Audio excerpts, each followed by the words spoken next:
के पास में आप यहाँ बैठे हैं और आपके पास में कोई जगह बची हुई है और कोई सज्जन आया और आपके पास की जगह को देखा, भली आपके पास में जगह है और आप उसको जानते नहीं हैं, आपके पास में वो व्यक्ति आया और आकर के उसने भी विचार बना लिया हम यहीं बैठेंगे और आपने विचार कर लिया कि हम इसको बैठने ही नहीं देंगे, तो आपने और पांव फैला लिए। अब उसने भी संकल्प, उसने भी मन विचार किया हम यहीं बैठेंगे, वो महापुरुष आए वहीं धम्मदी से बैठ गए, तो क्या होगा? आपको कष्ट होगा, जबकि आपसे उसका स्पर्श नहीं हो रहा है लेकिन आपको कष्ट हो रहा है। और उसके विपरीत क्यों? क्योंकि आत्मा के आपके मन की वो प्रतिकूल है, आप उसको जानते नहीं हैं और कहीं आपके पास में कोई जगह नहीं है और कोई आया कथा सुनने के लिए, आप बैठे हैं, थोड़ी सी जगह है, उसने कहा भैया आ जाऊं, आपने कहा आ जाओ, तो उसने कहा भैया जगह कहाँ है? बोले आ तो जाओ, हम सब एडजस्ट कर लेंगे। तो जो आए हैं उसने क्या किया कि आधे से ज्यादा अपना वजन आपके ऊपर पांव पे रख दिया और खुद वहीं बैठ गए, तो अपना आधे से ज्यादा वजन आपके पैर पर है, फिर आपको कष्ट नहीं हो रहा है। क्यों? क्योंकि आपके मन को वो अपने अनुकूल लग रहा है। उसी प्रकार हमें अपनी आत्मा के, अपनी मन है तो मन के अनुकूल में हम प्रसन्न हो जाते हैं, मन के प्रतिकूलता में हम रोने लगते हैं। तो ये सारा खेल मन का है। सबही मनः कारणम आमनन्ति।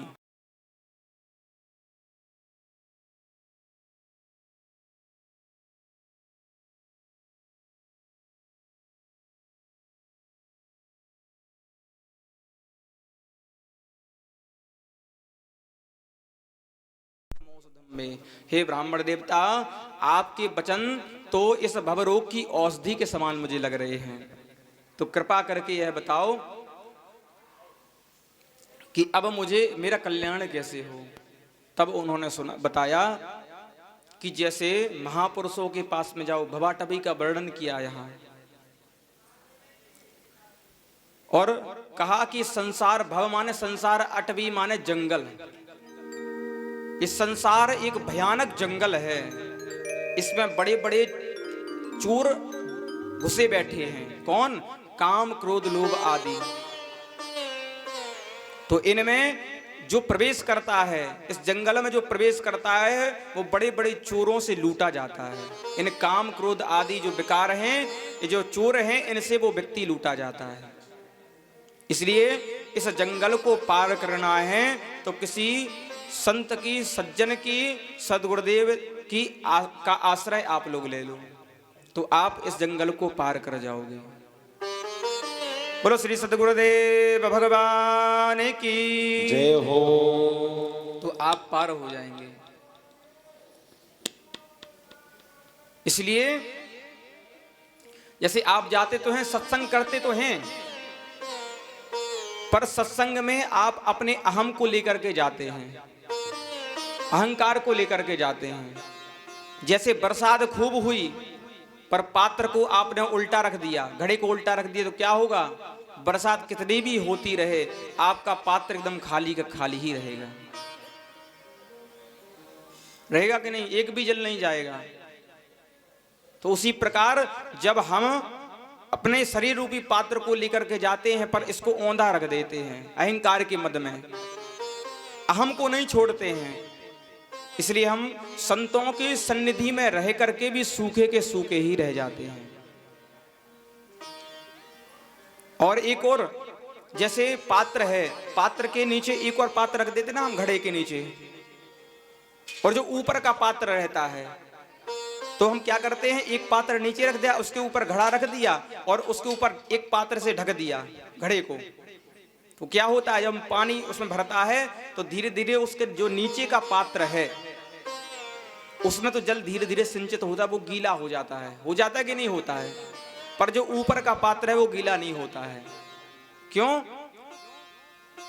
क्योंकि हम उसको ऐसा रखकर अलग कर देते हैं, ऊपर रखा हुआ है ना।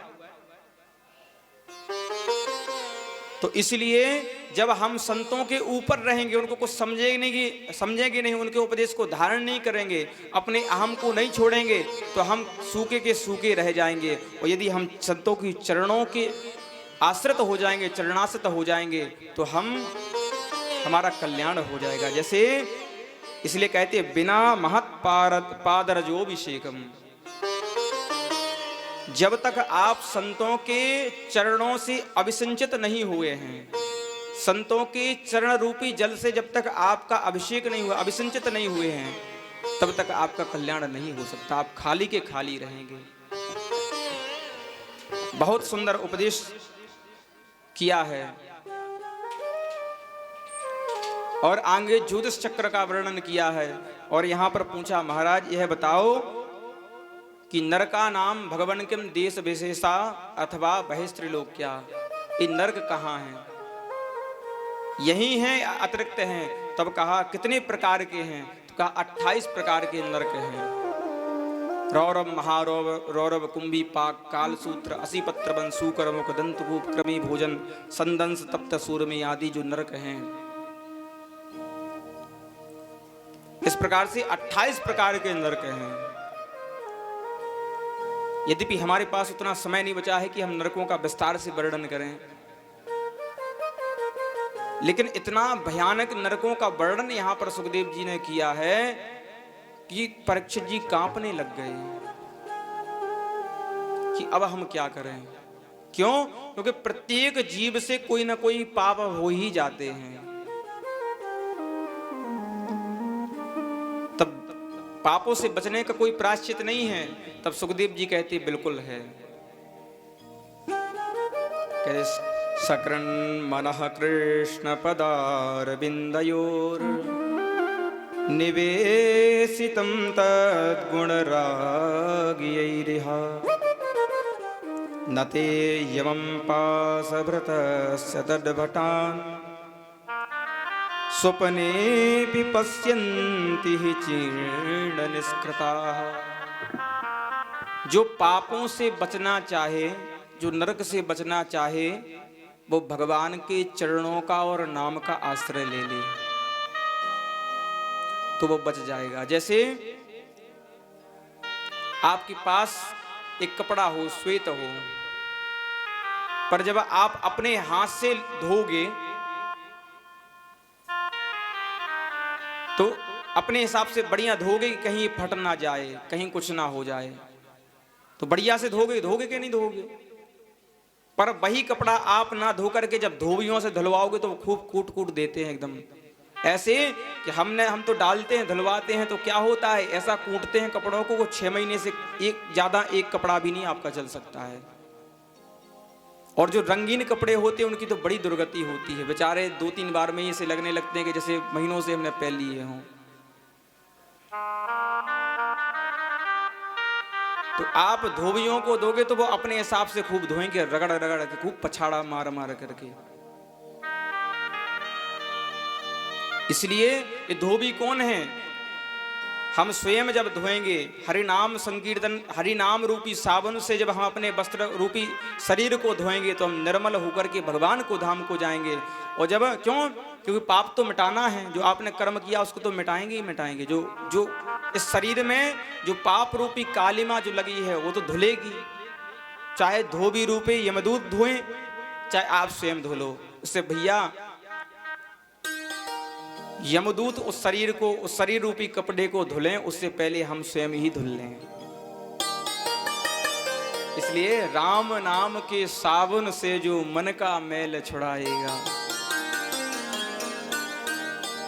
निर्मल मन के दर्पण में वह राम का दर्शन पाएगा। महाराज कभी ऐसा हुआ कि जिसने भगवान का नाम लिया हो और वो तर गया हो? तब कहते हैं, बोले हाँ, बोले कान्य कुब्जेद जहा कश्चित दासी पत रजामलः नामना नष्ट सदाचारो दास्याः संसर्गदूषितः। कहते कन्नौज में नाम के ग्राम में नगर में एक अजामिल नाम का ब्राह्मण था। अजामिल तो बड़ा सदाचारी, पर नामना नष्ट सदाचारो दास्या संसर्ग दूषिता। एक वैश्या के संसर्ग के कारण वो कुसंग में पड़ गया और उसका अपनी स्वयं की पत्नी का त्याग करके अपने घर में उस वेश्या को रख लिया, उसका भरण पोषण करने लगा चोरी आदि करके। एक बार अभी इसके 9 पुत्र हो गए, 10वां पुत्र अभी गर्भ में है। एक बार कुछ संत आए, संतों को इसने भोजन करवाया। संतों ने कह दिया कि भाई हमें कोई दक्षिणा दो। तब इसने कहा कि एक काम है कि हमने तुम्हारा जो कमंडल आदि है ये सुरक्षित जा रहा है, यही बहुत बड़ी दक्षिणा है, नहीं तो महाराज हम तो नंबर 1 की लुटेरा हैं। तो कहते हमें वैसी दक्षिणा नहीं चाहिए, हमारी दक्षिणा तो यही है कि तुम अपने जो पुत्र है तुम्हारा होगा उसका नाम नारायण रख देना। अब तो छोटा पुत्र नारायण है, अब तो ये खाता है, पीता है, सोता है, जागता है, कुछ भी करता है तो नारायण का ही स्मरण करता है। एक दिन हुआ है कि जब यह 88 वर्ष का हुआ तो उसी समय यमदूत इसको लेने के लिए आए, और उसी समय यमदूतों के भयंकर यमदूतों को उसने देखा तो डर गया और दौड़ और बोला नारायण बचाओ, नारायण बचाओ। लेकिन इसके पुत्र ने तो नहीं सुना, पर भगवान के पार्षदों ने, भगवान ने सुन लिया, अपने पार्षद भेज दिए। 4 अक्षर है नारायण। 4 पार्षद आ गए और मार मार करके यमदूतों को दूर कर दिया। कहती है बताओ तुम कहां से आ गए? तब उन्होंने कहा तुम कौन हो? तब उन्होंने कहा तुम कौन हो? बोले हम महाराज यम के दूत हैं और इसको पकड़ करने के लिए आए हैं। और तुम कौन हो? बोले हम भगवान के पार्षद हैं, इसने हमारे स्वामी जी का नाम लिया, हमारे भगवान का नाम लिया है, इसलिए हम इसको पकड़ करके ले जा रहे हैं। तब यमदूतों ने कहा कि तुम्हारे स्वामी जी का नाम नहीं लिया, तुम्हारे भगवान का नाम नहीं लिया है, इसने तो अपने पुत्र का नाम लिया है। बोले ये बताओ कि इसके पुत्र का कब से नाम रखा? बोले 2-4 साल पहले। अच्छा कब तक रहेगा? बोले लगभग 60-65 वर्ष और रहेगा, उसके मरण जाने के बाद कुछ 2-4 साल और रहेगा। बोले इसका तो अभी नाम नारायण रखा, पर हमारे नारायण तो अनादि हैं, जो पहले भी थे, आज भी हैं और आगे भी रहेंगे, इसलिए हमारे नारायण का नाम लिया है इसने। अब तो बहस हो गई दोनों में। बोले अच्छा तुम किस कारण से इन जीवों को पकड़ते हो? बोले हम तो जो 12 लोग हैं, 14 लोग हैं, उनके कारण जो है पकड़ते हैं।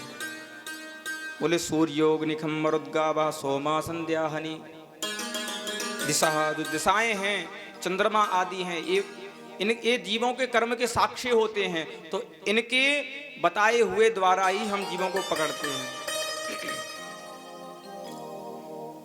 इसलिए हम साक्षात धर्मराज के दूत हैं और हम पकड़ के इसको ले जा रहे हैं। तब भगवान के दूतों ने कहा कि तुम धर्मराज की तो शिष्य हो, दूत हो, पर धर्म के बारे में जानते हो? तब तो कोई प्रश्न नहीं। इतना कहते खूब भगवान के पार्षदों ने यमदूतों की पिटाई कर दी, वो भाग गए। इधर जब अजामिल ने मन में विचार किया, भगवान के दूतों को प्रणाम करना तो चाहा, पर भगवान के दूत भी अंतर्ध्यान हो गए। तब विचार किया इसने कि जब मैंने अपने पुत्र का नाम लिया और मुझे यमराज के यमपुरी जाने से हम बच गए, और जब मैं प्रेम से भगवान का नाम लूंगा तो हमारा कल्याण हो जाएगा। तो हरिद्वार में आकर के 1 वर्ष तक इसने तप किया और भगवान का नाम का आश्रय लेकर के सुधाम को चला गया, भगवान के धाम को चला गया। अब इधर यमराज के यमदूत गए और यम पास फेंक दी उनके सामने। बोले महाराज अब आपकी नौकरी नहीं करेंगे। क्यों? बोले यह बताओ कि कति संति है शास्तारो जीवलो कस्य वै प्रभो त्रैविध्यम कुर्वतः कर्मा फला विव्यक्ति हेतव। कहती महाराज कृपा करके यह बताओ कि संसार में कितने शासक हैं। यदि महाराज शासक एक रहे तो शासन व्यवस्था अच्छी चलती है, पर जब शासक अनेक रहते हैं तो कहीं का नियम कहीं कैसा रहता है, कहीं का नियम कुछ रहता है, कहीं का नियम कुछ रहता है। यमदूतों ने कहा बात क्या है? तब उन्होंने कहा हम तो गए थे उस अजामिल पापी को पकड़ने के लिए और वहां आकर के चार चमकीले से आए, उन्होंने खूब पिटाई हमारी कर डाली। तो उन्होंने कहा क्या नाम लिया था? बोले नारायण। तुरंत यमराज जी ने उनके मुख पर हाथ रख दिया, बोले खबरदार अब ये दोबारा ये नाम उच्चारण मत करना। क्यों? क्योंकि पापी में जितने पाप कर्म करने की सामर्थ्य नहीं है, जितनी भगवान के नाम में उसको दग्ध करने की सामर्थ्य है। प्रेम तो बोलो राधे राधे। इसलिए यहां पर तुम नारायण बोलोगे, यदि यहां जो पापी हैं उनके कानों में वो नाम पड़ गया तो सबकी छुट्टी हमें अभी यहीं से करनी पड़ेगी और हमारी ड्यूटी खत्म। अरे भाई पेट्रोल पंप पर चिंगारी जलाना ठीक नहीं है, कभी भी विस्फोट हो सकता है। हो सकता है कि नहीं हो सकता? इसलिए भगवान का नाम कैसा है? क्यों? वस्तु शक्ति ज्ञान की अपेक्षा नहीं रखती है। यदि अग्नि है, अग्नि में आप जान करके हाथ डालो या अनजाने में डालो, अग्नि का काम क्या रहेगा? जलाना, तो वो आपको जला देगी। उसी प्रकार भगवान का नाम है कि आप जाने में लो या अनजाने में लो, कैसे भी लो, भगवान का नाम लो तो आप पार हो जाएंगे।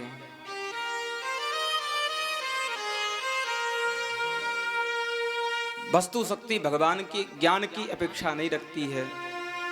इसलिए अजामिल का भी नाम प्रेम से नहीं लिया, इसमें नाम की महिमा नहीं है, नामाभास की महिमा है।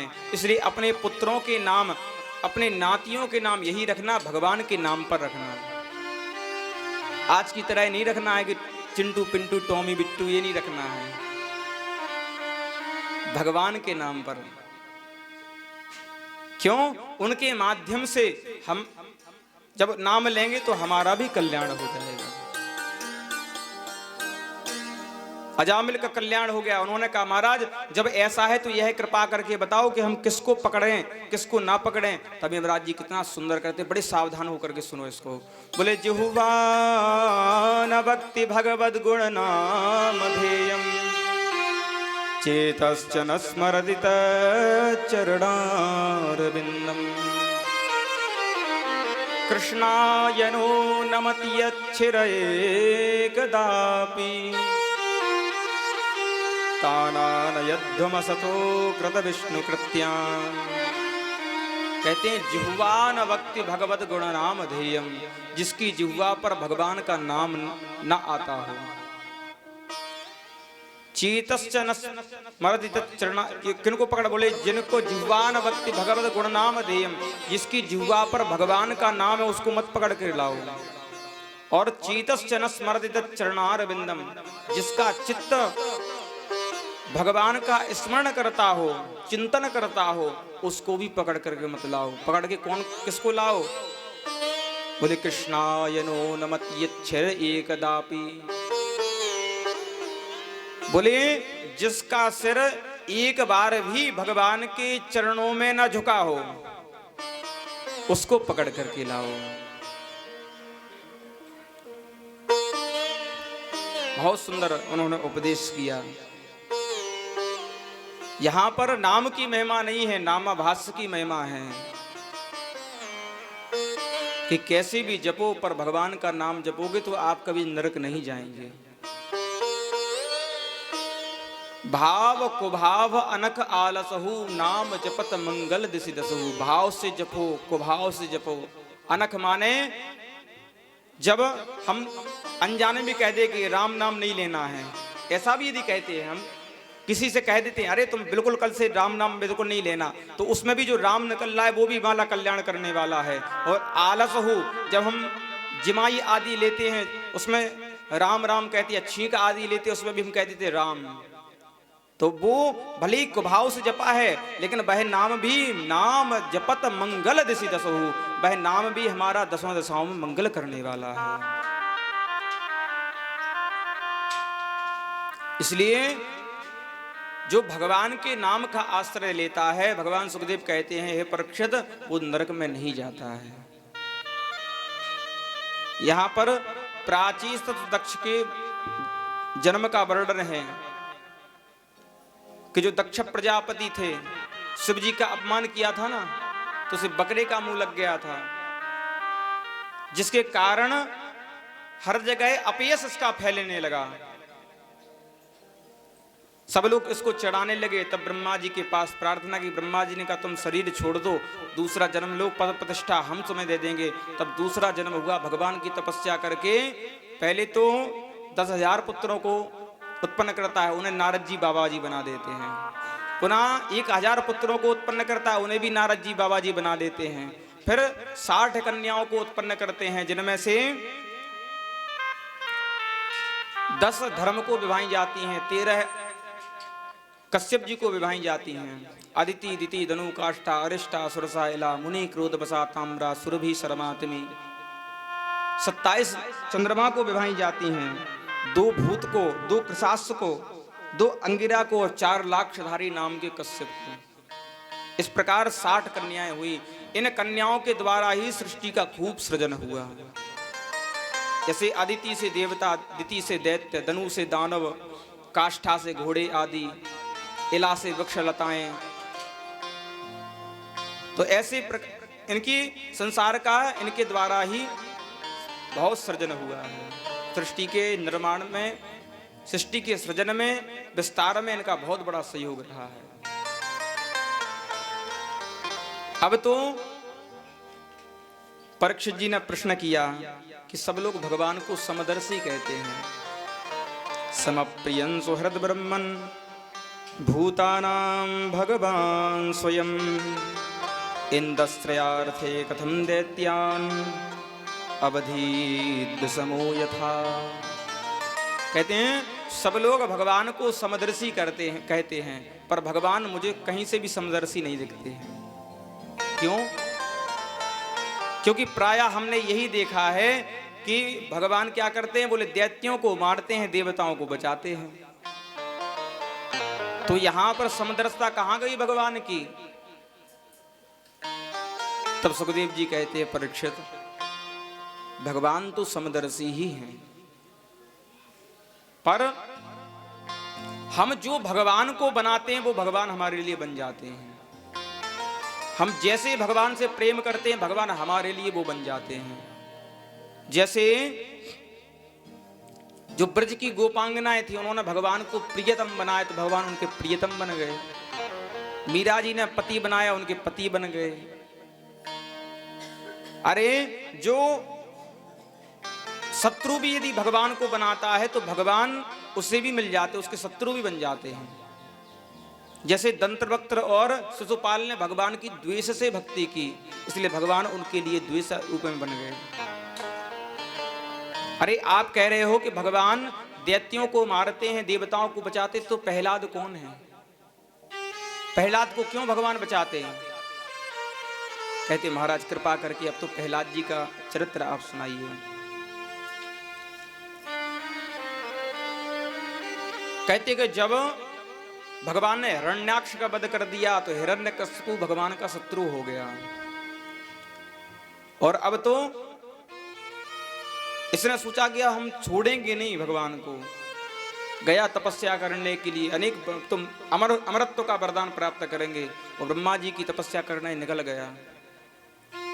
और ऐसी तपस्या की कि नृसिंह पुराण में वर्णन आता है, भागवत जी में तो नहीं आता है, पर नृसिंह पुराण में वर्णन आता है कि पदान अंगुष्ठेन नाखेना तपा तिष्ठति काश्यपा, कि अंगुष्ठ के नाखून के ऊपर खड़ा होकर के इसने तपस्या की।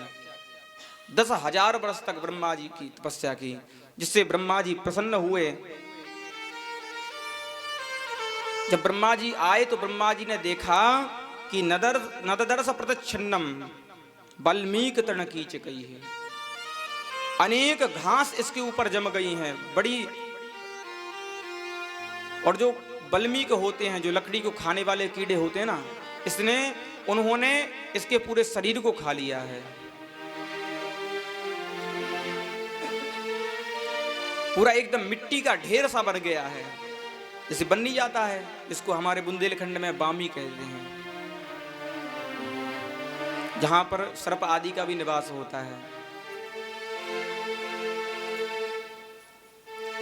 ऐसा हो गया। तब ब्रह्मा जी ने देखा, कहा, ब्रह्मा जी बोले भी, उत्तिष्ठोत्तिष्ठ भद्रं वः तपः सिद्धोऽसि काश्यप वरदो हमनु प्राप्तो ब्रियतामीप्सतो वरः।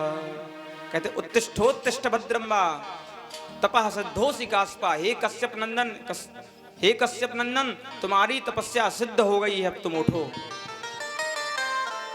लेकिन ये अभी भी ब्रह्मा जी की तपस्या में संलग्न है।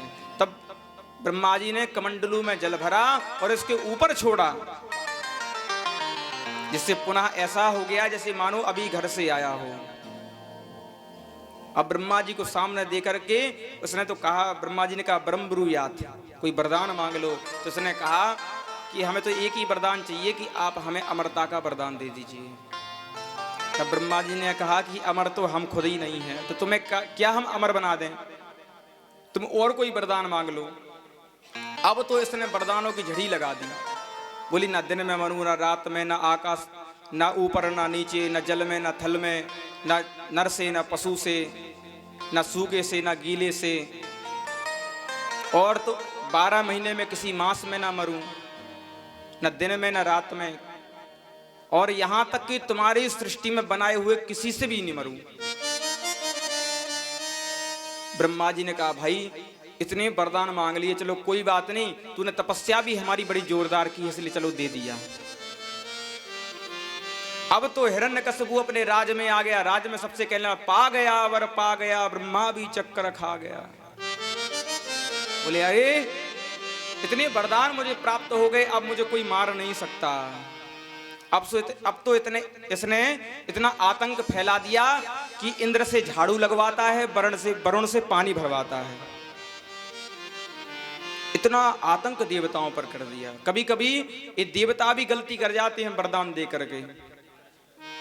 ब्रह्मा जी स्वयं के वरदान में ही फंस गए। जैसे एक व्यक्ति ने एक बार ब्रह्मा जी की तपस्या की, ब्रह्मा जी प्रसन्न हुए, उसने कहा, ब्रह्मा जी ने कहा कि कोई वरदान मांग लो। उसने कहा 3 वरदान चाहिए। क्या चाहिए? बोले, एक तो ये चाहिए कि हमें धन की प्राप्ति हो जाए। ठीक है भैया, दे दिया। दूसरा वरदान यह चाहिए कि हमारा मकान बन जाए। बोले ठीक है। बोले तीसरा वरदान यह दो कि जब चाहूं 3 वरदान और मांग लूं। ब्रह्मा जी तथास्तु कह करके चले गए। अब तो इसके घर में धन खत्म हो गया, तो उसने पुनः ब्रह्मा जी का स्मरण किया। ब्रह्मा जी वरदान दो। ब्रह्मा जी प्रकट हो गए। ब्रह्मा जी ने कहा कि मांगो, क्या वरदान चाहिए? तो बोले, एक तो हमें विपुल धन की प्राप्ति हो जाए जो कभी खत्म ना हो, और दूसरा वरदान यह दो कि हमारे घर के सामने कुत्ता मर गया, उसको वो हट जाए यहां से, और तीसरा वरदान यह दो कि जब चाहूं 3 वरदान और मांग लूं। अब तो इसको भूख लगती है, प्यास लगती है, कुछ भी लगती है, कुछ भी इसको कार्य हो, तब ब्रह्मा जी को बुलाता है। ब्रह्मा जी बड़े परेशान हो गए, भगवान के पास गए, हे भगवान अब तो आप बचा लो हमें। क्या हुआ? बोले ऐसी ऐसी बात है कि एक को वरदान दे गए, वो 2 वरदान तो मांग लेता है, तीसरे में फिर और आगे के 3 वरदान मांग लेता है। इतने में उसने आवाज लगाई, ब्रह्मा जी हमें वरदान दो। भगवान ने कहा, जाओ। क्यों? वो बीमार पड़ गया था। उसने कहा, महाराज एक काम करो कि पहला वरदान मुझे यह दो कि मुझे पानी मिल जाए, और दूसरा वरदान यह दो कि ये जो पिया हुआ जल है, इसका जो गिलास है वो जूठा, वो धुल जाए, और तीसरा वरदान यह दो। इतने में वरदान मांगने ही जा रहा था, इतने भगवान ने तुरंत सरस्वती जी को भेज दिया कि जाओ वाणी को पलट दो। इसलिए तुरंत वो गई। तो कहता है कि तीसरे वरदान में कि अब कोई मांगने की इच्छा ही ना रह जाए। अब ब्रह्मा जी ने भगवान के हाथ जोड़े, बोले भले आपने बचाया। तो आज ब्रह्मा जी से इसने वरदान मांगे। अब तो देवताओं बड़ा आतंक हो गया। वही ब्रह्मा जी जो वरदान दिए थे वही परेशान हो गए। और हिरण्यकशिपु के 4 बेटा हुए, राध, अनुराध, सहराद और प्रहलाद। प्रहलाद जी सभी भाइयों में छोटे हैं पर भक्ति में सबसे बड़े हैं। इनको बचपन से ही एक ग्रह लग गया है। कौन सा? बोले कृष्ण रूपी ग्रह। कृष्ण रूपी ग्रह ने इनको ग्रस लिया है। लक्षण क्या है? बोले कभी तो वो नाचने लगता है, कभी गाने लगता है, कभी रोने लगता है, कभी हंसने लगता है। ये लक्षण है। तो प्रहलाद जी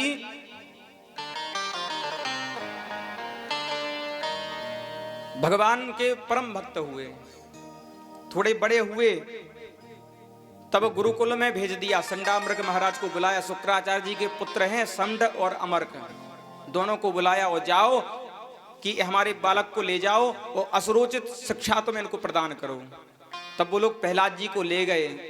एक दिन हिरण्यकशिपु का मन हुआ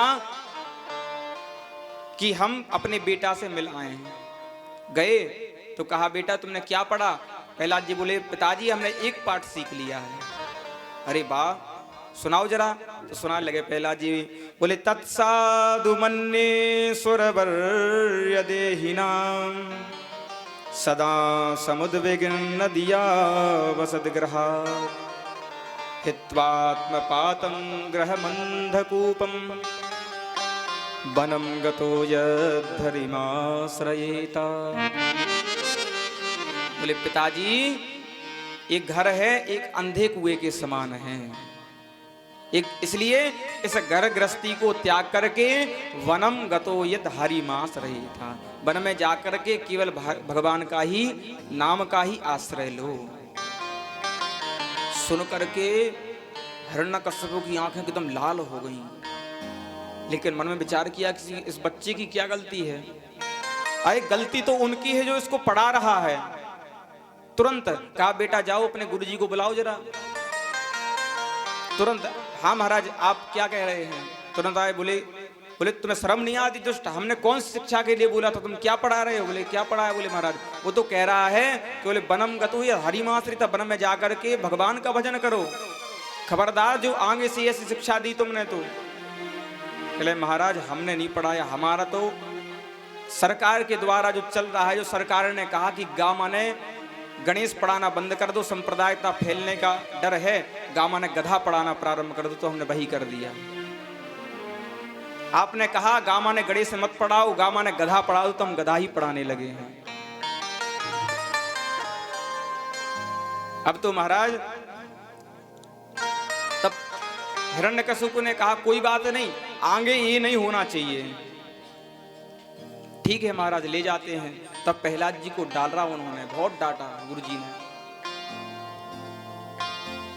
दैत्य चंदन बने जातोयम कंटक द्रवम। अरे प्रहलाद दैत्यों के चंदन रूपी वन में तू बमूर का वृक्ष कहां से प्रकट हो गया, कांटे का वृक्ष।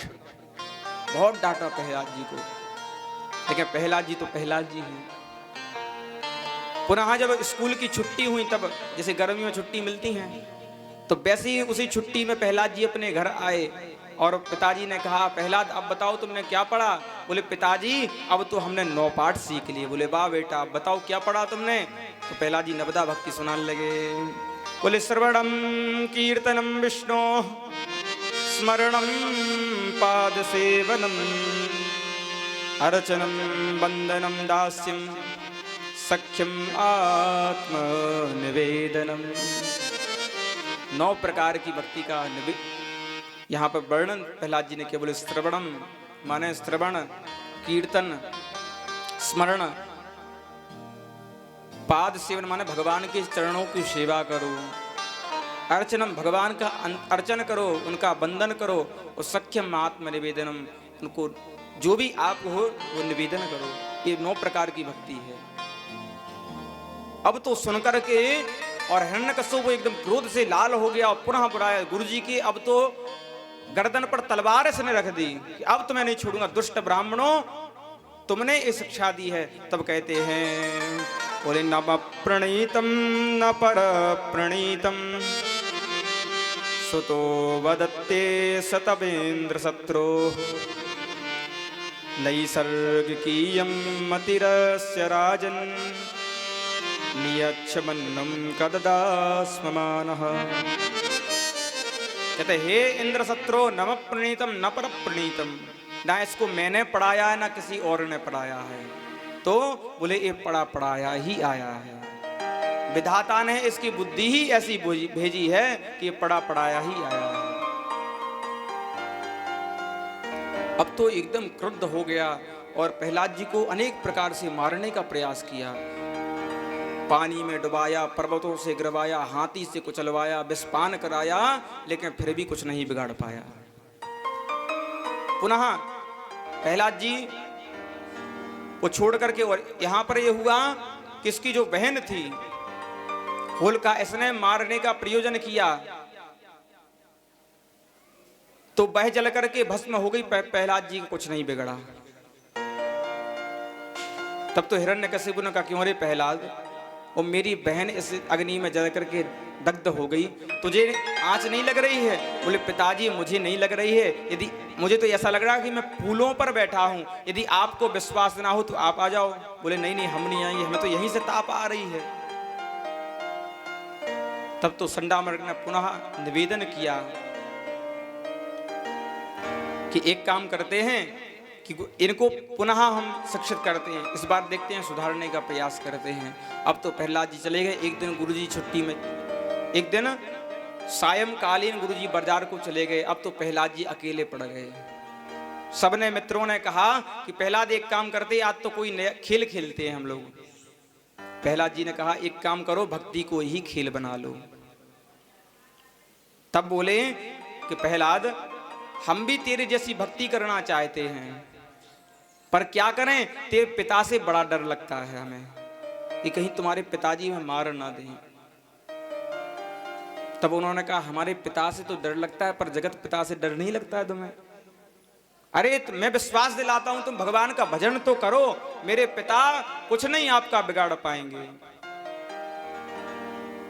जब इतना देखा तो उन्होंने भी कहा, प्रहलाद जी कहते हैं कि भजन करने की अवस्था छोटे में ही होती है। कौमार आचरित प्राज्ञो धर्मान भागवतानिह दुर्लभम मानुषम जन्म यदप्यध्रुवमर्थदम। बोले कि जो बुद्धिमान पुरुष वही है जो इस दुर्लभ शरीर को धारण करके जब उसमें थोड़ी समझ आ जाए तब से ही भगवान का भजन करने के लिए लग जाए। तब तो खूब नाम संकीर्तन हुआ है।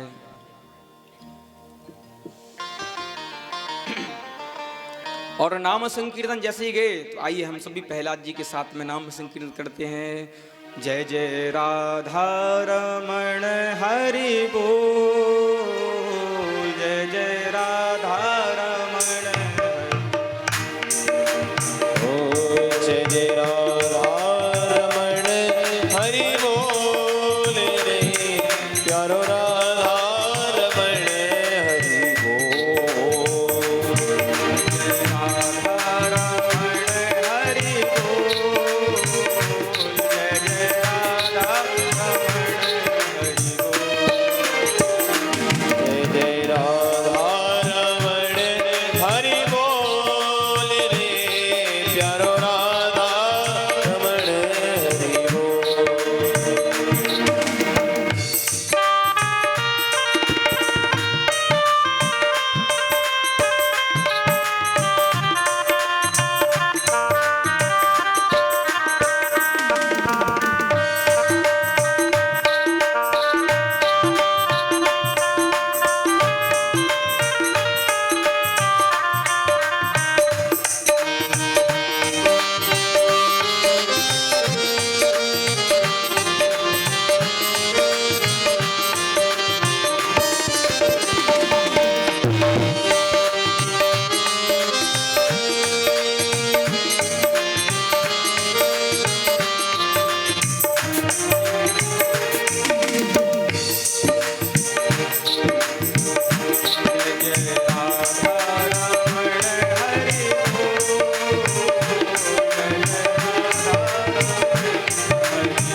सुंदर भगवान का नाम संकीर्तन हुआ।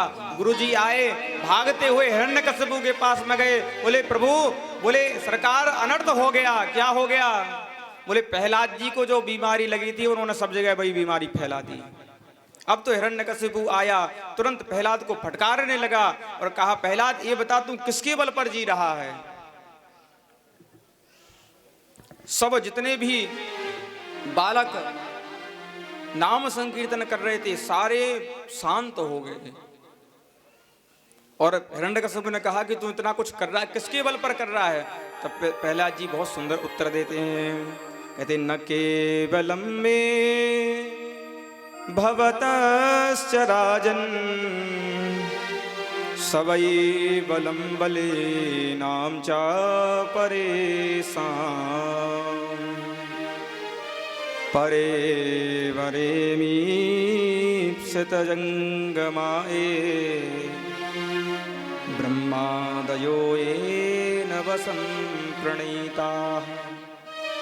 बोले पिताजी, मैं जिसके बल पर बोल रहा हूं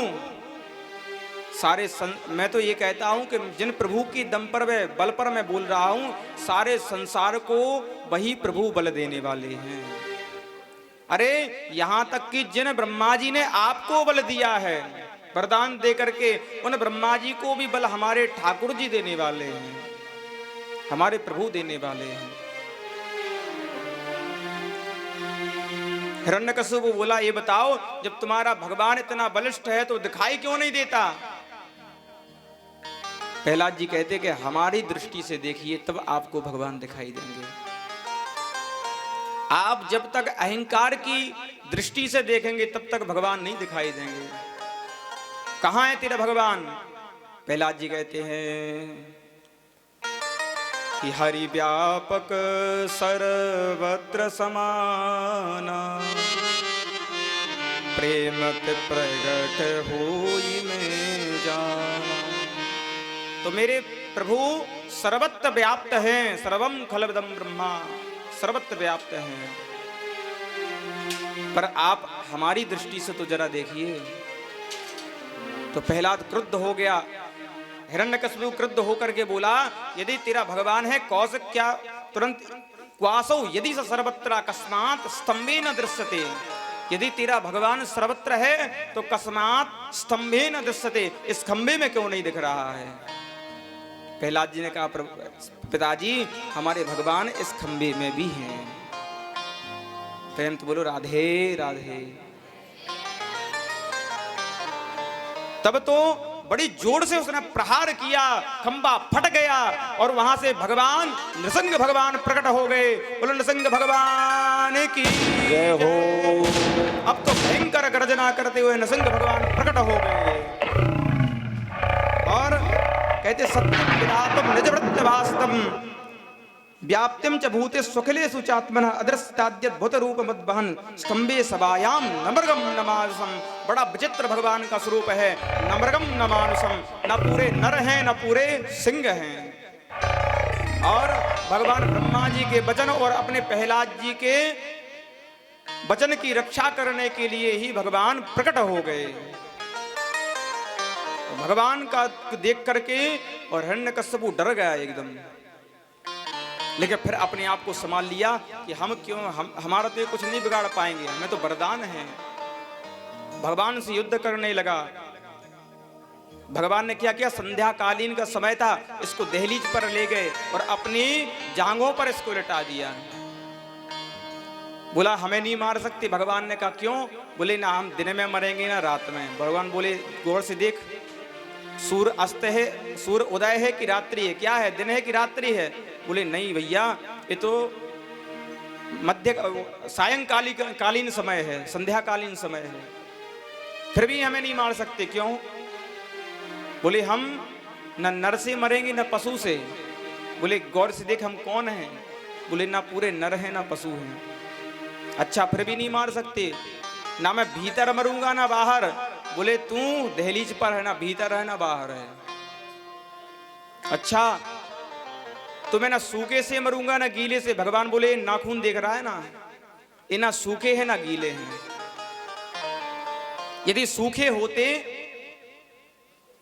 जब हम जब इनको जलाते हैं तो इनमें पानी थोड़ा हल्का सा क्यों नजर आता दिखता है जब जलाते हैं। वैसे तो जलाना नहीं चाहिए, लेकिन मत है ऐसा शास्त्रों का, जलाने से हल्का सा पानी जैसा लगता है। और यदि जल है तो पानी दिखता क्यों नहीं? इसी नाखून से तेरा पेट फाड़ूंगा। अच्छा, तो मैं 12 महीने से किसी महीने में नहीं मरूंगा। भगवान बोले ये 13वां महीना पुरुषोत्तम का तेरे लिए ही स्पेशल बनाया है, फिर भी नहीं मैं मरूंगा। क्यों? मैंने वरदान प्राप्त किया है कि मैं ब्रह्मा जी की बनी हुई किसी भी सृष्टि से नहीं मरूंगा। भगवान बोले ब्रह्मा जी हमारी सृष्टि में, हम ब्रह्मा जी की सृष्टि में नहीं हैं। और इतना कहते अपने नखाग्र से भगवान ने हिरण्यकश्यप का उदर विदीर्ण कर दिया। बोलो नृसिंह भगवान की जय हो। अब तो नृसिंह भगवान बड़े क्रोध में हैं। इतने क्रोध तो हो रहे हैं कि संसार पूरे जितने भी देख रहे हैं भगवान का दर्शन कर रहे वो सब कांप रहे हैं कि क्या करें। सब देवता आए, प्रार्थना करने लगे भगवान की। इंद्र ने प्रार्थना की, सब प्रार्थना करने लगे और भगवान ने किसी की प्रार्थना का कोई प्रभाव नहीं पड़ा। जब प्रजापति आए, मनु जी महाराज आए, तो उनसे जो डायरेक्ट कह दिया तुम कौन हो, तब वो कहते हैं प्रजा वयमते परिसा विशिष्टा। अब तो जो आते हैं वही अपना नाम बताते हैं कि महाराज अयम विभो में अहम विभूति नटनाट्य गायक, हम गंधर्व हैं, सब अपना नाम बताते हैं। कोई कुछ नहीं बता पा रहा। तब नारद जी ने विचार किया कि पतिदेव कितने भी क्रोधित हो जाएं, पर उनकी श्रीमती जी जब आकर के और प्रेम से 2-4 बातें बोल दें तो बड़े प्रसन्न हो जाते हैं। तो गए लक्ष्मी जी के पास में, बोले गजब हो गया। क्या हो गया? बोले आपके स्वामी जी का जो स्वरूप अभी दिख रहा है ना, वो पहले कभी नहीं था।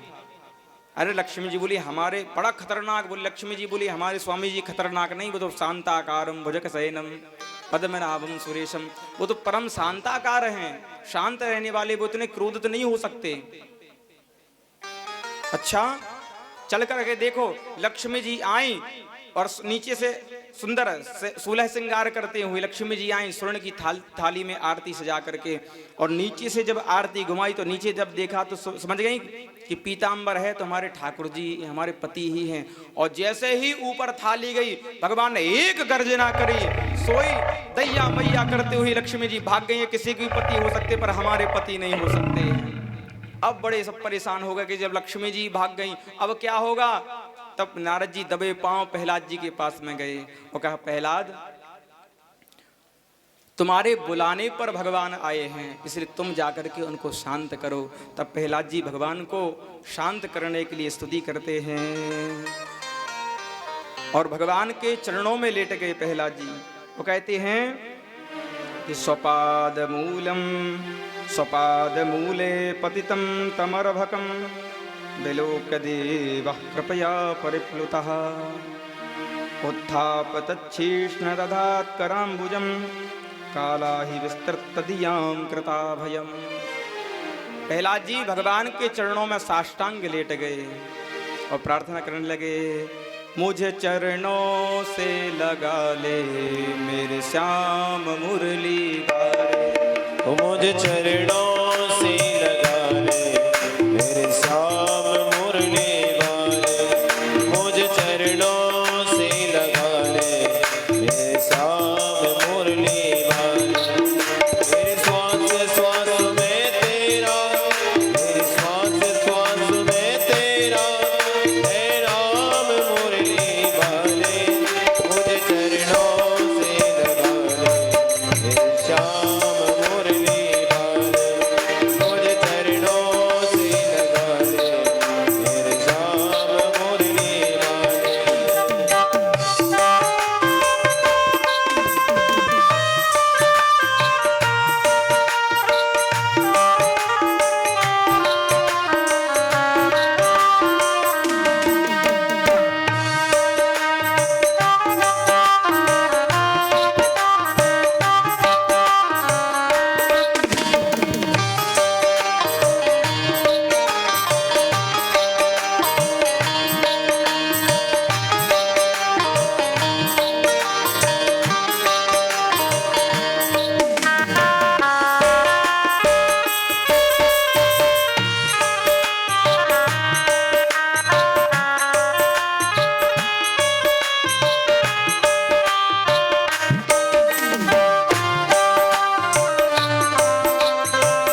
जरा सी दे दो जगह मुझे भी चरणों में बसे जरा सी दे दो जगह मुझे भी चरणों में बसे सुबह तुम ही हो तुम ही सुबह तुम ही हो तुम ही मेरी शाम मुरली वाले मुझे चरणों से लगा दे मेरे शाम मुरली वाले मुझे चरणों से लगा दे मेरी शाम मुरली वाले मेरी सांस सांस में तेरा मेरी सांस सांस में तेरा हे राम मुरली वाले वाले वाले मुझे चरणों से लगा दे मेरी शाम मुरली वाले मुझे चरणों से लगा दे मेरे श्याम मुरली वाले मुझे चरणों से लगा दे मेरे श्याम मुरली वाले मुझे चरणों से लगा दे मेरे श्याम मुरली वाले।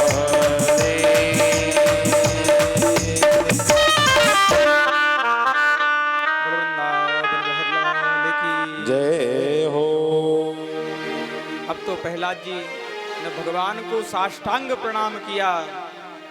जब अपने चरणों में प्रहलाद जी को पड़ा देखा श्री भगवान ने, तो तुरंत प्रहलाद जी को उठा करके भगवान के सिर पर अपना हाथ रख दिया। और वह भगवान का हाथ कैसा है? बोले जो काल सर्प के भय से पुरुषों को अभयत्व प्रदान करने वाला है, ऐसा भगवान ने अपना सुंदर कर कमल प्रहलाद जी के मस्तक पर रखा है, जिससे प्रहलाद जी के जो अशुभ थे वो सब शांत हो गए और प्रहलाद जी सुंदर भगवान की स्तुति गा उठे। कहते हैं ब्रह्मादय सुरगण मुनयोत सिद्धा सत्वैकतान मतयो वचसां प्रवाहै नाराधितुं पुरुगणारधुना विप्रो किं तोष्टुमर्हति समे हरिरोग्रजाते। हे प्रभो, ब्रह्मा आदिक देवता मुनि संत सब सत्वगुण युक्त सब सत्य गुणों में युक्त रहते हैं, सतोगुणी हैं, फिर भी वो अपने गुण और ज्ञान से आपकी स्तुति करते हैं, तब आप उनसे संतुष्ट नहीं होते हैं तो का उग्र जाते हैं। मैं एक असुर जाति में पैदा हुआ प्रहलाद आपको कैसे प्रसन्न कर सकते हैं? पर प्रभु मुझे विश्वास है, यहां तक मैं जानता हूं, कोई कितना भी तपस्वी यशस्वी तेजस्वी बल बुद्धि से युक्त हो, आप उस पर प्रसन्न नहीं होते हैं। आप तो प्रभु केवल भक्ति से ही प्रसन्न होते हैं। भक्त्या ततोस भगवान गजयूथ पाया। यदि भगवान को प्रसन्न करना है तो भगवान की भक्ति करिए, तब भगवान प्रसन्न होंगे। बहुत सुंदर स्तुति को गाया है। अब तो प्रहलाद जी, भगवान को समझ में नहीं आ रहा है कि प्रहलाद को मैं कैसा प्रेम करूं। क्यों? क्योंकि भगवान का एक स्वरूप में नर हैं, दूसरे में पशु हैं। तो भगवान को समझ नहीं आ रहा है कि मैं नर की तरह उनसे प्रेम करूं या पशु के समान प्रेम करूं। तब भगवान क्या करने लगे कि नर के समान, जैसे नर अपने जो मनुष्य रहते वो अपने पुत्र को चूम करके प्रेम करते हैं, तो भगवान सुंदर प्रहलाद जी का चुम्बन करने लगे और पशुओं की तरह पशु चाट करके प्रेम करते हैं। इसलिए भगवान चाट करके भी भगवान प्रहलाद जी को प्रेम कर रहे हैं। बोल भक्त वत्सल भगवान की जय हो। सुंदर भगवान की स्तुति करने के बाद खूब प्रहलाद जी ने, पर भगवान ने प्रेम उड़ेला और कहा, प्रहलाद सब मुझसे डर करके भाग गए, यहाँ तक कि मेरी सहधर्मिणी भाग गई, पर तुझे डर नहीं लग रहा?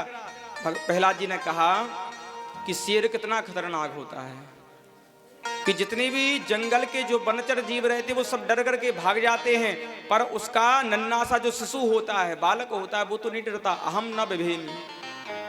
इसलिए प्रभु मैं तो आपका बच्चा हूं, मैं क्यों डरूं? तब भगवान प्रसन्न हुए, बोले प्रहलाद कोई उनसे वरदान मांग लो। प्रहलाद जी ने कहा, भाई वरदान लेन देन का काम तो बनियों का होता है, हमारे प्रभु और आपके बीच में लेन देन कैसा? तब जबरदस्ती प्रहलाद जी को भगवान ने राजा बना दिया, तब राजा बनते ही प्रहलाद जी को अपने पिता की याद आई और भगवान से कहने लगे, हे प्रभु, मेरे पिताजी ने आपसे द्वेष किया है, इसलिए उनकी अधोगति ना हो जाए। तब भगवान कहते, त्रिसत्वी ही पिता पूता पितृवी सहते नग। प्रहलाद, तेरे जैसा भक्त जिस कुल में पैदा हो जाए उसकी 21 पीढ़ियां टल जाती हैं। 7 पीढ़ियां उसके परिवार की जो पीछे की हैं, 7 आगे की, और 7 पीढ़ियां मातृपक्ष की, 21 पीढ़ियां, त्रिसप्तवी 7 21, तो 21 पीढ़ियां उसकी तर जाती हैं। इसलिए तुम्हारे पिता भी हमारे धाम को गए हैं। परीक्षित जी कहते हैं कि आप कह रहे थे कि भगवान परोक्ष पक्षपाती हैं, तो यहां भगवान की पक्षपातता कहां है? भगवान किसी का पक्ष नहीं लेते, जो भगवान का जैसे स्मरण करता है भगवान उसके लिए वही बन जाते हैं। और अब हम लोगों को जो आगे की कथा है वो सब संक्षिप्त में करनी होगी। क्यों? क्योंकि अब हमें कन्हैया को भी बुलाना है। नहीं तो हमारे कन्हैया यदि कथाएं विस्तार से चलती रहेगी तो कन्हैया जी 12 बजे के बाद आएंगे और सब लोग कहोगे, महाराज जी भूख लगी है बहुत ज्यादा, अब नहीं बैठा जा रहा है। तो आगे की कथाओं को संक्षिप्त करते हुए हम लोग आगे बढ़ते हैं। अष्टम स्कंद में मनमंत्रों की कथा है। एक मनमंत्र में भगवान ने गज और ग्राह का उद्धार किया। एक मनमंत्र में भगवान ने समुद्र मंथन करवाया, जिसमें 4 स्वरूप भगवान ने धारण किए। पहला कच्छप, दूसरा अजित, तीसरा धनवंतरी और चौथा मोहिनी। से यज्ञ की सहायता करके मोहिनी रूप में, धनवंतरी रूप में अमृत का कलश लेकर के आए। उसमें लक्ष्मी जी का भी प्रादुर्भाव हुआ। ततश्चा प्रभु साक्षात छिदमा भगत परा रंजयंती दशाकांत विद्युत सौदामणीय था। जिसको धन की आवश्यकता हो, जो चाहता है कि भगवान हमारे घर में धन आवे, तो बहुत अच्छा योग इस मंत्र के द्वारा बना हुआ है कि अष्टम भागवत जी के अष्टम स्कंद के अष्टम अध्याय के 8वें श्लोक में उनका प्रादुर्भाव हुआ है। इसलिए बहुत अच्छा योग बनता है इसमें। तो धनवंतरी भगवान के रूप में तीसरा अवतार भगवान का हुआ, जो समुद्र मंथन में 4 अवतार लिए ना। और जब देवताओं से दैत्य कलश लेकर के भाग गए, तब मोहिनी रूप में देवताओं को भगवान ने अमृत प्रदान किया, समुद्र मंथन करवाया। और एक मनमंत्र में राजा बलि से भगवान ने 3 पग भूमि मांगी वामन रूप धारण करके। बोल वामन भगवान की जय हो। और उसके बाद में सत्यव्रत की कथा आई, जहां भगवान ने मत्स्य रूप धारण किया। अब इसी के साथ में अष्टम स्कंद का विश्राम, अब हम लोगों का 9वें स्कंद में प्रवेश होता है। 9वां स्कंद सूर्यवंश से प्रारंभ होता है। सुखदेव जी कहते हैं कि मुझे आप सूर्यवंश के बारे में बताओ। तब श्री सुखदेव जी कहते हैं कि श्रूयताम मनवो वंशा प्राचुर्येण परंतपा न शक्यते विस्तरतो वर्ष वक्तुम वर्ष सतैरपि। 100 वर्ष में भी यदि कोई सूर्यवंश का वर्णन करना चाहे तब भी संभव नहीं है। सूर्यवंश में अनेक प्रतापी राजा हुए हैं। मानधाता जैसे राजा हुए हैं, अम्बरीश जी हुए हैं जो महाप्रतापी थे, साथ में भगवान के परम भक्त थे।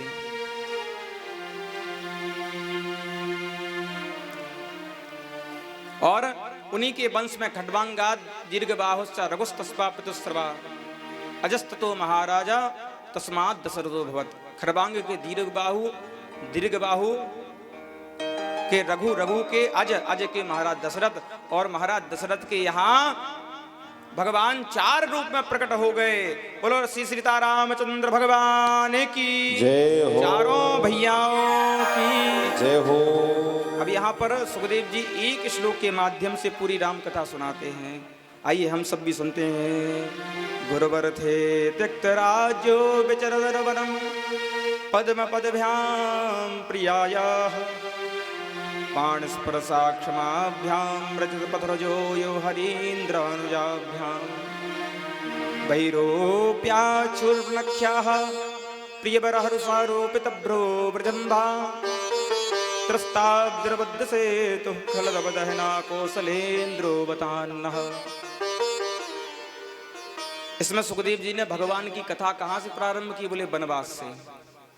एक संत कहते भगवान बन गए तभी बन गए, माने कोई आप लोग होता है वो कहते हैं कि भैया गांव में था ये व्यक्ति तो ऐसी वहां गरीब था, कुछ तो नहीं था इसके घर में, लेकिन जब से बाहर गया है उस स्थान पर रह रहा तब से बन गया। तो संत कहते कि भगवान बन गए तभी बन गए। यदि आप भगवान के जन्म का थोड़ा देख लें और उसके बाद वनवास का जो भगवान का समय है, और वनवास से लेकर के 14 वर्ष आप अलग कर दो, फिर भगवान का चरित्र क्या रहा? कुछ भगवान का चरित्र नहीं रहा। और भगवान के चरित्र को उन्होंने सुनाया है कि 12 वर्ष तक भगवान वनवास जब गए, 12 वर्ष तक चित्रकूट में रहे। चित्रकूट के बाद फिर जो है 1 वर्ष में के बाद वहां से निकले 13वें वर्ष में अत्रि जी के आश्रम में रुके। सुदीक्षण आदि पर सरभंग पर भगवान ने कृपा की, और उसके बाद में अगस्त जी के पास में आए। अगस्त जी ने कहा कि आगे की लीला का तब जब संवरण होगा जब आप पंचवटी में जाएंगे। पंचवटी में आए, वहां से सीता जी का हरण हुआ। पहले सीता जी का हरण हुआ, उसके बाद में सुग्रीव आदि से मित्रता भगवान की हुई। जब सीता माता का हरण हुआ उसके बाद में भगवान सबरी के यहाँ गए। सबरी ने भगवान को पंपा सरोवर भेजा। पंपा सरोवर पर भगवान की हनुमान जी से मित्रता हुई। हनुमान जी ने सुग्रीव से भगवान को मिलाया, बाली का वध किया। 4 माह तक भगवान प्रवर्षण पर्वत पर रहे। इसके बाद फिर भगवान का युद्ध हुआ। तो रावण का समूल वंश का नाश करके भगवान ने पुनः राम राज्य किया। भगवान ने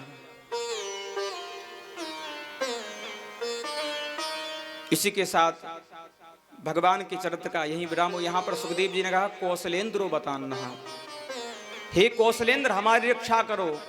अभी बड़ी विचित्र बात है, कौशलेंद्र क्यों रक्षा करें भाई? कोई क्या ऐसा विघ्न आ गया कि भगवान सुखदेव जी कह रहे हैं कि कौशलेंद्र बताना, हे कौशलेंद्र मेरी रक्षा करो। क्यों? क्योंकि जब उन्होंने राम जी के चरित्र का स्मरण किया तब उनको भगवान के हजारों लाखों चरित्र याद आ गए, स्मरण आ गए। क्यों? क्योंकि चरितम रघुनाथ शतकोटि प्रवस्त्रम, हरि अनंत हरि कथा अनंता, रामायण शतकोटि अपारा। तो अनेक जन्म अनेक भगवान की कथाएं उनको याद आ गई। इसलिए सुखदेव जी कहते कि हे प्रभु, आपके चरित्र रूपी सागर में हम डूब रहे हैं, इसलिए हमें उबार लो। क्यों? आपके चरित्र रूपी सरोवर में, समुद्र में यदि हम डूब जाएंगे तो क्या होगा? बोले आपका ही चरित्र सुनाते रह जाएंगे। क्यों? परीक्षित जी को के पास बहुत कम समय बचा हुआ है, और यदि उनको कृष्ण कथा नहीं मिली तो बेचारे दुखी हो जाएंगे। इसलिए प्रभु आप अपने चरित्र से हमें उबार लीजिए, जिसके द्वारा हमारा कृष्ण चरित्र में प्रवेश हो। और इतना कहते हुए सुखदेव जी अब चंद्रमा जी के वंश में प्रवेश कर रहे हैं। चंद्रवंश में भगवान नारायण की नाभि से कमल, कमल से ब्रह्मा जी के पुत्र हुए अत्रि, अत्रि के चंद्रमा, चंद्रमा के पुरुरवा, पुरुरवा के 6 पुत्र हुए, यति, याति, सयाति, आयति, बियति और कृति। जिनमें से ययाति के 2 विवाह हुए। एक पत्नी का नाम है शर्मिष्ठा, दूसरे का नाम है देवयानी। देवयानी शुक्राचार्य जी की पुत्री हैं। शर्मिष्ठा उनके मंत्री की एक दैत्य पुत्री हैं। शुक्राचार्य जी के श्राप के द्वारा उनको बुढ़ापा आ गया और उनके भी पुत्र हुए, 5 पुत्र हुए, यदु, तुर्वसु, दुर्यो, अनु और पुरु। जिनमें से पुरु नाम के पुत्र ने अपनी जवानी पिता को दे दी, इसलिए पुरु को ही उन्होंने अपना राज्य देकर के वन में चले गए। और एक थे उन्हीं के पुत्र महाराज यदु, यदु से यदुवंश चला। यदु के भी पुत्र हुए। यदु के पुत्र हुए अजमीढ़, देवमीढ़, सूरसेन। जिनमें से सूरसेन से वसुदेव तुम्हारे पिता, और वसुदेव के पुत्र हुए भगवान श्री कृष्ण।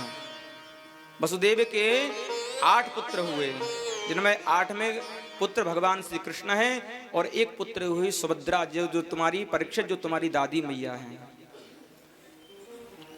और अब तो संक्षेप से पूरी कृष्ण कथा सुना दी। अब तो परीक्षित जी ने हाथ जोड़ ले, बोले महाराज कथितो वंश विस्तारो भवता सोम सूर्यो, आपने सूर्य वंश का चंद्र वंश का विस्तार किया, और यहाँ पर जैसे ही हमारे भगवान की कथा, हमारे आराध्य देवी की कथा आई, सोई चटपट कर गए आप। अरे कृष्ण कथा तो भवरोग की दवा है, होम्योपैथिक औषधि है, कि मीठी मीठी दवा है, कि खाते जाओ बीमारी से छुटकारा पाते जाओ। श्री हे महाराज कृपा करके अब यह बताओ, मैं भगवान की कथा सुनना है। परीक्षित जी, यहाँ सुखदेव जी कहते हैं कि परीक्षित आज चौथा दिन है, तुमने कुछ खाया नहीं है। अच्छा, हमारे परीक्षित जी ने तो कुछ ना कुछ खाया है। पर कहते हैं कि सुखदेव जी कहते हैं कि परीक्षित तुमने अभी तक कुछ खाया नहीं, कुछ खा लो तुम। कहते हैं कि एक समय वो था कि जब मैंने भूख प्यास के कारण एक संत का अपमान कर दिया, पर अब ये समय है कि कृष्ण कथा को निरंतर, कृष्ण कथामृत का निरंतर पान कर रहा हूं, इसलिए अब मुझे भूख नहीं लग रही है। महाराज प्रेम तो बोलो राधे राधे। इसलिए आप तो कथा सुनाओ। तब प्रसन्न हो गए। और सुखदेव जी कहते हैं कि जब पृथ्वी पर दुष्ट लोग बढ़ने लगे, तब पृथ्वी गाय का स्वरूप धारण करके ब्रह्मा जी के पास गई, प्रार्थना करने लगी ब्रह्मा जी से, और कहा महाराज मैं बड़ी कष्ट में हूं,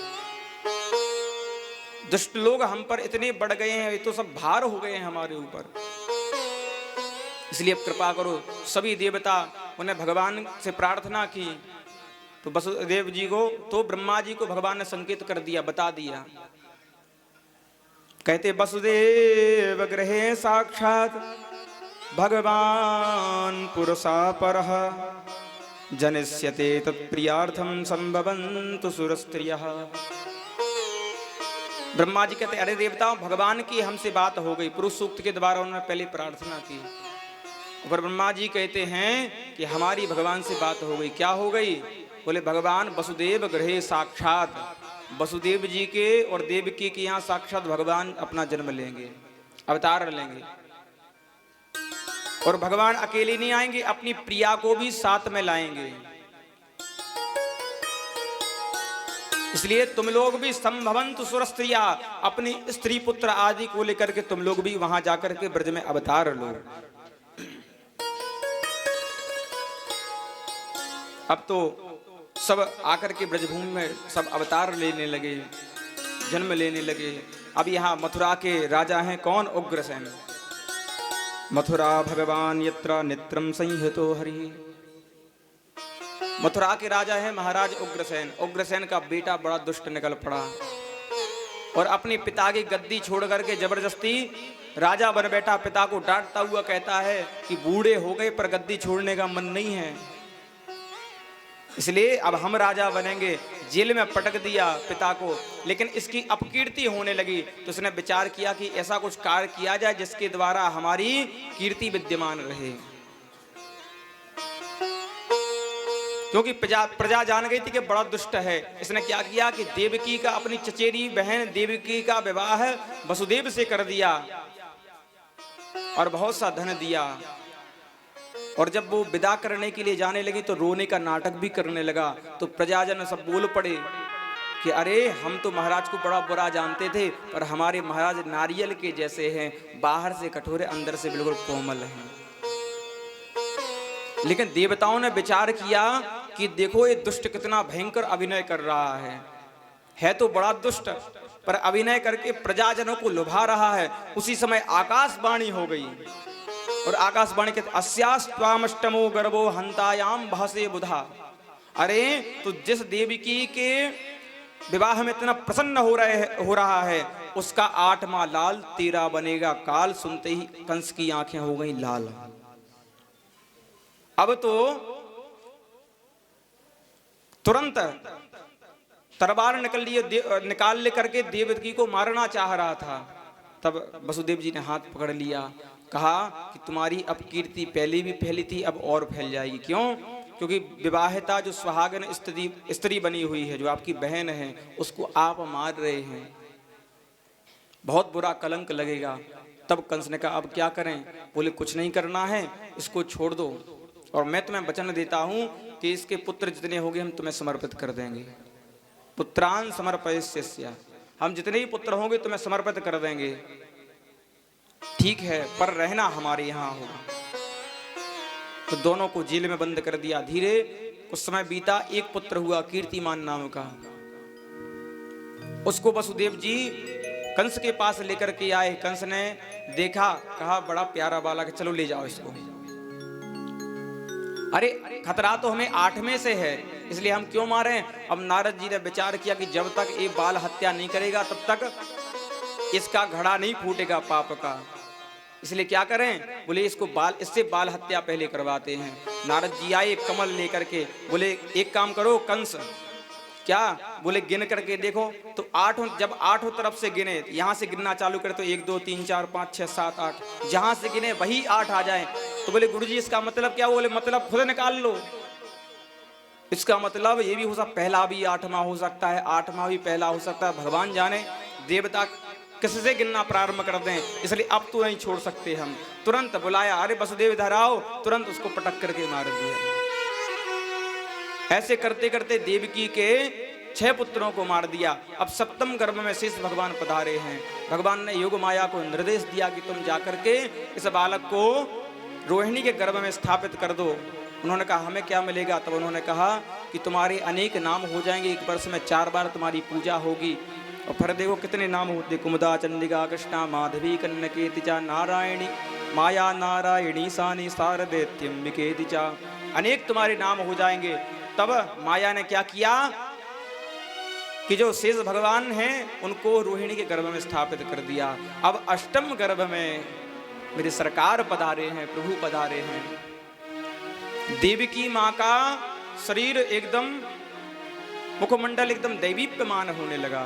मानो ऐसा लग रहा है जैसे हजारों चंद्रमाओं की कांति उन पर लग रही हो, इतना दैवीप्यमान होने लगा। देवताओं ने मन विचार किया कि लगता है अब हमारे ठाकुर जी आने वाले हैं, चलो हम चल करके प्रार्थना करते हैं। सब लोग प्रार्थना किए। बोले सत्यव्रतम सत्य परम सत्यम सत्यस्यो निहतं सत्य सत्य सत्यमृत सत्य नेत्यम सत्यात्मकम त्वाम शरणम प्रपन्नाः। यहाँ पर भगवान को 9 बार सत्य शब्द कह के पुकारा भगवान को। क्यों? भगवान सत्य संकल्प हैं और 9 का जो अक्षर होता है वो पूर्ण होता है। जो 9 का अंक होता है वो पूर्ण होता है। जैसे आप किसी भी अंक से उसका गुणा करिए, उसका योग करेंगे तो 9 ही आएगा। जैसे 9 एकम तो हो गया 9, अब 9 दूनी 18, 8 और 1 9, 9 × 3 = 27, 7 2 9, 9 चौके 36, तो 3 6 9, तो कितना भी करो आप योग उसका 9 ही आएगा। इसलिए भगवान भी पूर्ण हैं और जो संख्या में उन्होंने स्तुति की, सत्य शब्द से उनका स्तवन किया, इसलिए वह 9वां अंक भी पूर्ण है। अब तो देवता चले गए, धीरे धीरे भगवान का शनैश्वरी जो है भगवान का प्रादुर्भाव का समय आ गया। अथ सर्वकुल गुणोपेता कालः परम शोभनः। काल भी जो अत्यंत विकराल है वह भी सुशोभनीय लग रहा है। भादों के महीने में भी नदियों का जल एकदम निर्मल हो गया है। नव वधू की बात ये वसुंधरा सज गई है अपने प्रियतम का स्वागत करने के लिए। और भादों के महीने में मध्य रात्रि में ही कमल आदि के जो पुष्प हैं वो एकदम खिल गए हैं और पूर्णिमा की तरह अष्टमी में भी चंद्रमा चमक रहे हैं। अब तो क्या हुआ, धीरे धीरे हमारे प्रभु के प्रागट्य का शनि समय आ गया, भादों का महीना आ गया, कृष्ण पक्ष आ गया, अष्टमी तिथि आ गई, बुधवार आ गया, हर्षण योग आ गया, बवकरण आ गया। और धीरे धीरे कितना समय हो गया, कितना हो गया आप लोग बोलो, समय कितना हुआ? 11:58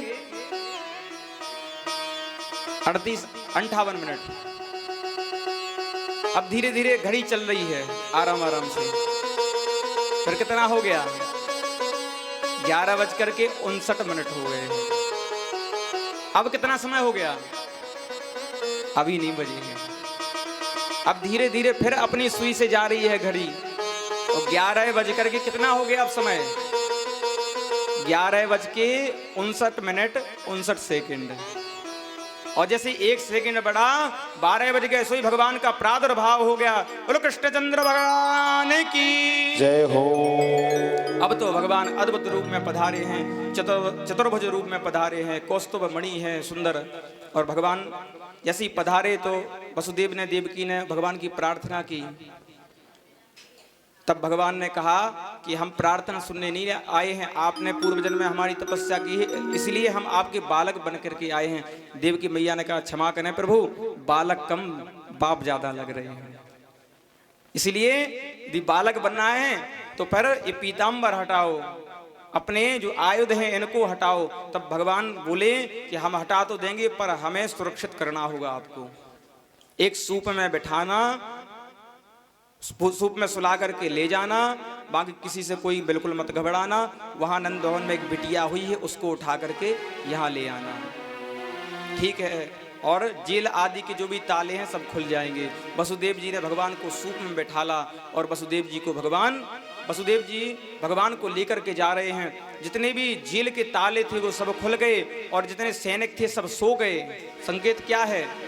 जब जीवात्मा का परमात्मा से मिलन होता है तो बंधन के जितने भी ताले लगे होते वो सब खुल जाते हैं और काम क्रोध लोभ मोह मद मात्सर ईर्ष्या जो विकार हैं वो सब सो जाते हैं और जीव वसुदेव जी की तरह सर्वथा मुक्त हो जाता है।